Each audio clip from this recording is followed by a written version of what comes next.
গ্রিসে অভিবাসন প্রত্যাশীদের আশ্রয় আবেদন স্থগিত করার পর সুফল পাচ্ছে গ্রিস।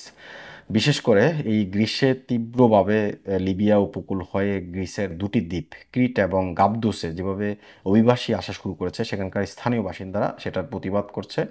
এই দুটি দ্বীপের প্রধান যে অর্থনীতি সেটি হচ্ছে পর্যটন, এবং গ্রীষ্মকালে এই পর্যটনের সংখ্যা কিন্তু অনেক বেড়ে যায়। গ্রিসের অর্থনীতিতে একটা বিশাল অবদান রাখে এই দুটি দ্বীপ।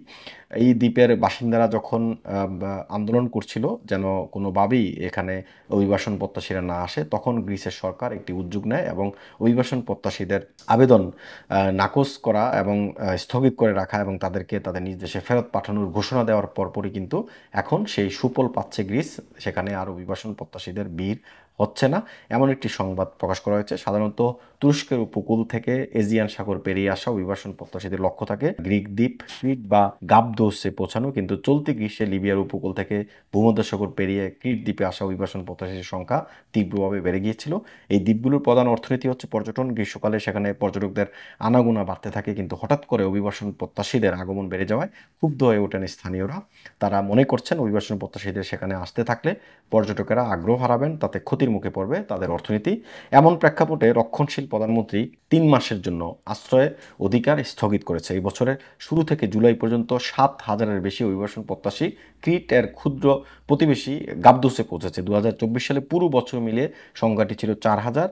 আর এদিকে শুধুমাত্র বছরের শুরু থেকে জুলাইয়ের মধ্যেই তারা পৌঁছেছে প্রায় 7,000-এর বেশি। জুলাইয়ের প্রথম সপ্তাহে ক্রিট দ্বীপে আসা অভিবাসন প্রত্যাশীদের সংখ্যা হয়েছিল 2,642 জন। তখন দেশটির পাবলিক ব্রডকাস্টার ইআরটিকে দেয়া এক সাক্ষাৎকারে অভিবাসন মন্ত্রী থানোস প্লেব্রিস অভিবাসন প্রত্যাশীদের এই আগমনকে গ্রিসের উপর আক্রমণ বলে অভিহিত করেছেন। বৃহস্পতিবার তিনি বলছেন, 9 জুলাই সরকার আশ্রয় অধিকার স্থগিতের ঘোষণা দেওয়ার পর থেকে আগমন 900-র নিচে নেমে গেছে।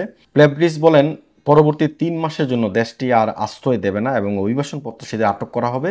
এই বার্তাটি যখন ছড়িয়ে পড়েছে তারপর থেকে এই দ্বীপটিতে আর অভিবাসন প্রত্যাশীরা আসছে না, এবং এটি একটি বিশাল সুফল বলে মনে করছেন গ্রিসের বর্তমান এই রক্ষণশীল সরকার।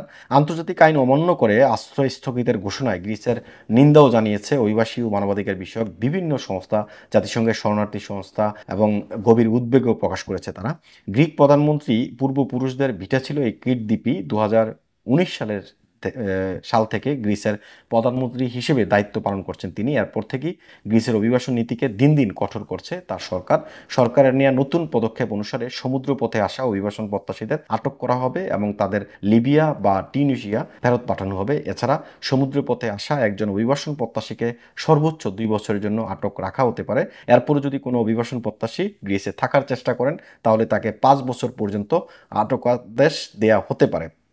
এই সমস্ত আইনগুলোর পরিপ্রেক্ষিতে এখন গ্রিসের এই যে ক্রিট দ্বীপ বা গাবদোস যে দুটি দ্বীপ রয়েছে বা অন্যান্য অঞ্চল রয়েছে, অবৈধভাবে বা অনিয়মিত পথে গ্রিসে আসার প্রবণতা কমে গেছে এবং সরকার এটাকে সুফল হিসেবে দেখছে। যদিও মানবাধিকার সংস্থা বা জাতিসংঘের শরণার্থী বিষয়ক সংস্থা তারা এটার নিন্দা জানিয়েছে এবং উদ্বেগ প্রকাশ করেছে, তারপরেও গ্রিসের সরকার বর্তমানে গ্রিসের ভেতরে এবং বাইরে সব জায়গায় অভিবাসন আইনকে আরও কঠিন করার চেষ্টা করছে, যেন কোনোভাবেই অনিয়মিত অবস্থায় গ্রিসে না আসে লোকজন। সেটাই তাদের এই বার্তা ছড়িয়ে দিতে চাচ্ছেন।